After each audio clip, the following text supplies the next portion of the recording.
Class में मैं स्वागत करता हूँ आपका। ठीक है, आज मैं बताऊंगा अर्थशास्त्र का अर्थ। ठीक है, अर्थशास्त्र की उत्पत्ति कैसे हुई है, अर्थशास्त्र के बारे में मैं आपको विस्तार पूर्वक समझाऊंगा। सबसे पहले अर्थशास्त्र किसने उसका परिभाषा दिया था उसके बारे में। ठीक है, विष्णुगुप्त मौर्य का नाम जानते होंगे। उन्होंने ही कहा था कि अर्थशास्त्र की उत्पत्ति संस्कृत भाषा के शब्द से हुई है, जिसमें पहले अर्थ का मतलब होता है धन से, जो हमारे पूर्वज की देन है। संपत्ति, किसी भी प्रकार की संपत्ति हो सकती है। जमीन हो गई, दूसरा हो गया आपका पहले से पूर्वजों में जैसे गहना हो गया, मुद्राएं हो गई, सिक्के हो गई, अन्य प्रकार की। अब देखिए दूसरा क्या कह रहे हैं, शास्त्र। वो वाला शास्त्र नहीं, ये शास्त्र दूसरा है। इसका मतलब होता है प्रबंध करना। ठीक है, मैनेज करना, मैनेजमेंट करना। ठीक है, उसको कैसे चलाते हैं। अब देखिए ये परिभाषा जो दिए हैं, ये एडम स्मिथ ने, ये उनका कहना है। ठीक है, अब बता रहे हैं इनके इकोनॉमिक्स का अर्थ क्या है जी। वो कह रहे हैं इकोनॉमिक्स जो है ग्रीक भाषा के दो शब्दों से मिलकर बनी है। ठीक, जिसका पहले शब्द का अर्थ क्या है, ओइकोस का अर्थ क्या है जी। देखिएगा, पहले मतलब घर का मुखिया। ठीक है, मतलब घर का मेन कौन है। ठीक है, उनके कहने का मतलब है घर का मेन कौन है। ठीक, और दूसरे शब्द का मतलब क्या है जी, नोमस, यानी कि प्रबंध करना। ठीक, उसको कैसे, देखिए इसमें भी प्रबंध करना है, प्रबंधन है, लेकिन प्रबंध करना, प्रबंधन करना यानी माइनेज और मैनेजमेंट दोनों में कुछ ज़्यादा डिफरेंस नहीं है। अगर देखा जाए तो डिफरेंस होना भी नहीं चाहिए। अब मैनेज कैसे करना है, ठीक है, और मैनेजमेंट कैसे करना है। ठीक, माइनेज मतलब हो गया प्रबंध, और मैनेजमेंट मतलब हो गया कि प्रबंध करके उसको चलाना सही ढंग से।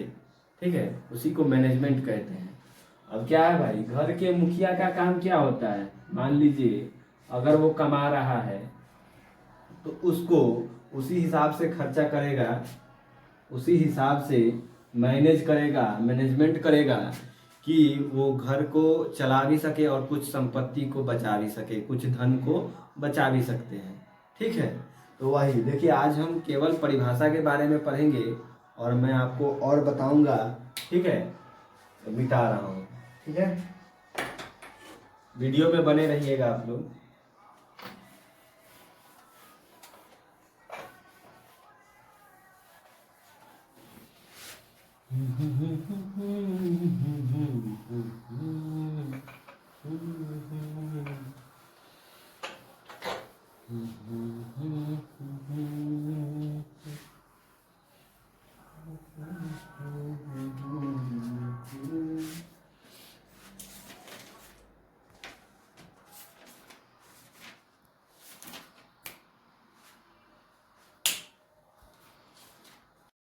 चलिए देखिए, मैं बता रहा था इकोनॉमिक्स के परिभाषा जो धन से संबंधित है।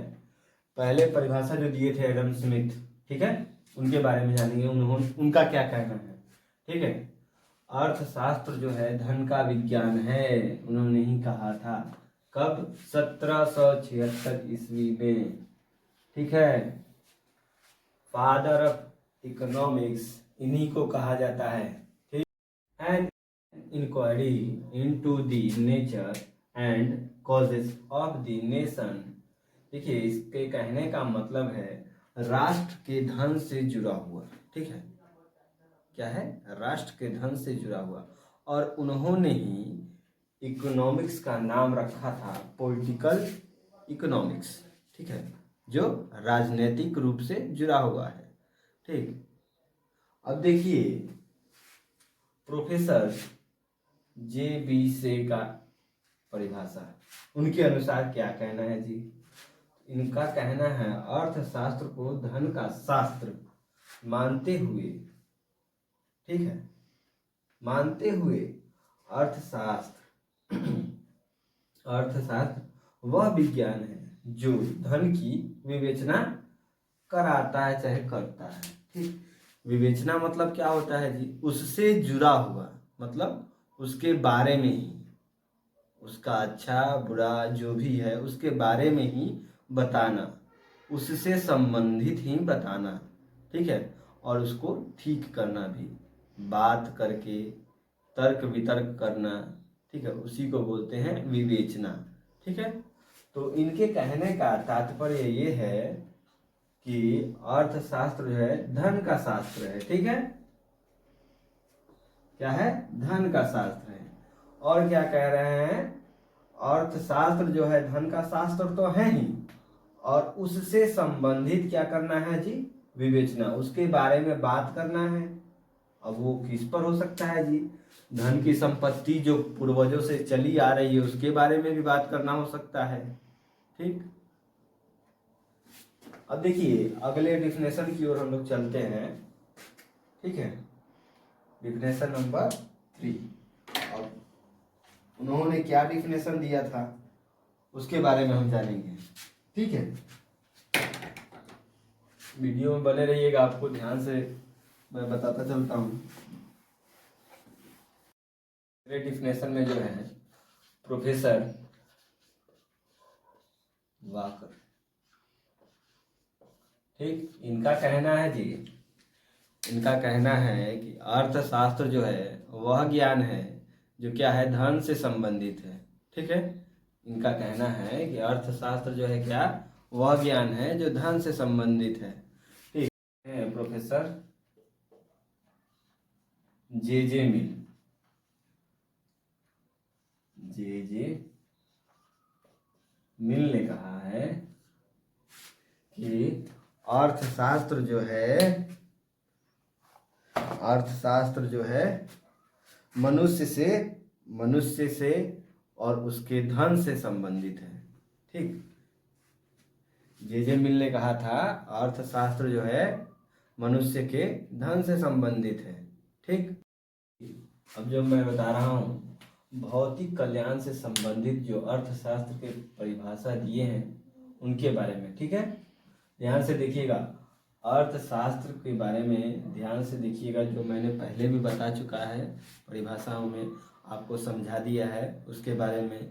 और मैं बता रहा हूँ भौतिक कल्याण से संबंधित परिभाषा जो भी दिए हैं, जो भी राइटर हैं, जो भी विद्वान हैं, उनका मत क्या है उनके बारे में। ठीक है, ध्यान से देखिएगा, अर्थशास्त्र मनुष्य के जीवन का साधारण व्यापार से संबंधित क्रियाओं का अध्ययन करता है। अब इसमें क्या कह रहा है, मानव मनुष्य, ठीक है, जो भी है उसके जीवन का साधारण व्यापार क्या हो गया जी आज के युग में। मान लीजिए छोटा सा कोई किसान है, ठीक है, वो आवश्यकता अनुसार सब्जी उगा रहा है, जो उसके घर में खपत हो रहा है उसके अनुसार उसको रख ले रहा है, बाकी बात बेच दे रहा है, उसी से संबंधित। ठीक है, अब क्या उसके क्रियाओं से संबंधित कह रहा है, मतलब उसके क्रियाकलाप क्या है जो कार्य कर रहा है। ठीक, ठीक, क्रियाओं से संबंधित। अब ये कौन कहे हैं जी, तो ये हैं एल्फ्रेड मार्शल। देखिए एल्फ्रेड मार्शल ने ही कहा था अर्थशास्त्र मनुष्य के जीवन का साधारण व्यापार संबंधित क्रियाओं का अध्ययन करती है। ठीक है, अब देखिए अगला हम लोग देखेंगे क्या, अर्थशास्त्र उन कारणों का विवेचनात्मक वर्णन करता है जिन पर मनुष्य भौतिक कल्याण निर्भर रहता है। ठीक, अब इसमें कहने का तात्पर्य ये है, ये कैनन ने कहा था, प्रोफेसर कैनन ने कहा था कि अर्थशास्त्र जो है जी क्या है, विवेचनात्मक कारणों का क्या है जी, वर्णन करता है। ठीक, किससे जी, तो मनुष्य के भौतिक काल जिस पर निर्भर है, भौतिक काल जिस पर क्या है वो निर्भर है, जो उसके जीवन में चल रहा है, वो कुछ भी हो सकता है। जैसे उसका बिजनेस चल रहा है, ठीक है, व्यापार चल रहा है, उससे भी संबंधित हो सकता है। अब मान लीजिए उसमें कोई आया उतार चढ़ाव, उसको समझेगा, किसी से राय विचार करेगा, फिर उसके बारे में उसको जो सही लगेगा उस पर फिर वो बात करके फिर उसको आगे बढ़ाने की और उसको सुधारने की कोशिश करेगा। वही केरन साहब के डिफिनेशन में कहना है, ठीक है। अब तीसरा डिफिनेशन देखिएगा आगे, बेवरिज का कहना क्या है। इनके अनुसार अर्थशास्त्र उन सामान्य रीतियों का अध्ययन है जिसमें मनुष्य अपनी भौतिक आवश्यकताओं की पूर्ति के लिए क्या करता है जी, सहयोग करता है।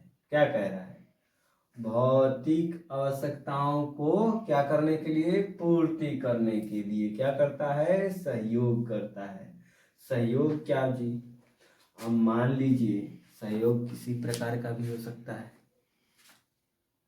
शिक्षा व्यवस्था पहले कैसा था, अब के कैसे हैं, उसको अगर ध्यान में रखा जाए तो पहले कोई शिक्षा ग्रहण नहीं करना चाहता था, अब क्या धीरे धीरे धीरे धीरे शिक्षा को इतना आगे ले गया है लोग। ठीक उसी प्रकार यहाँ क्या कह रहा है, उससे जुड़ा नहीं है, शिक्षा से जुड़ा नहीं है। इसमें क्या कह रहा है जी, भौतिक आवश्यकताओं मतलब जो मनुष्य को जरूरी है। जैसे अभी घर की जरूरी है तो घर को बनाना, घर को कैसे बनाना है उसके बारे में सोचना, ठीक है, तो उसके बारे में संबंधित है, ठीक है। शिक्षा के बारे में मत सोच लीजिएगा आप लोग, ठीक है। अब देखिए पीगू के अनुसार इनका क्या कहना है जी, ध्यान से समझिएगा इनके बारे में। इनका कहना क्या है, इनके अनुसार जो बता रहा हूँ ध्यान से समझिएगा। हमारी जांच क्षेत्र का, ठीक है, सामाजिक कल्याण के उस भाग तक सीमित हो जाता है, ठीक है, क्या हो जाता है, सीमित हो जाता है, ठीक, सीमित हो जाता है, जो कि द्रव्य के प्रत्यक्ष अप्रत्यक्ष यानी दोनों भाग, सही भी और गलत भी, ये समझते जाइएगा।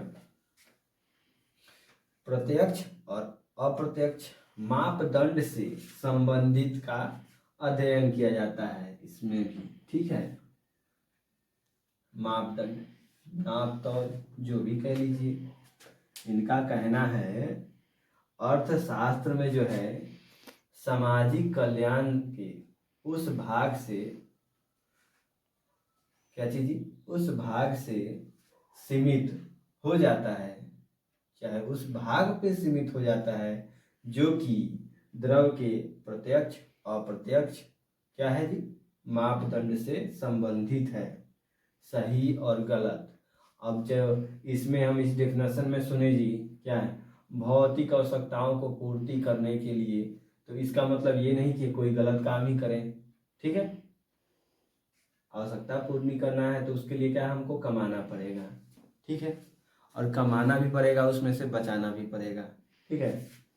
यही है आज का मैंने डिफिनेशन जो बताया, दो पे बताया। पहले क्या पे बताया मैंने, धन से संबंधित, और दूसरा क्या बताया आपको, भौतिक कल्याण से संबंधित। और मैंने क्या बताया, अर्थशास्त्र के अर्थ क्या हैं उसके बारे में बताया। और क्या बताया जी, एडम स्मिथ ने क्या कहा था, उनको क्यों अर्थशास्त्र का जनक कहा जाता है,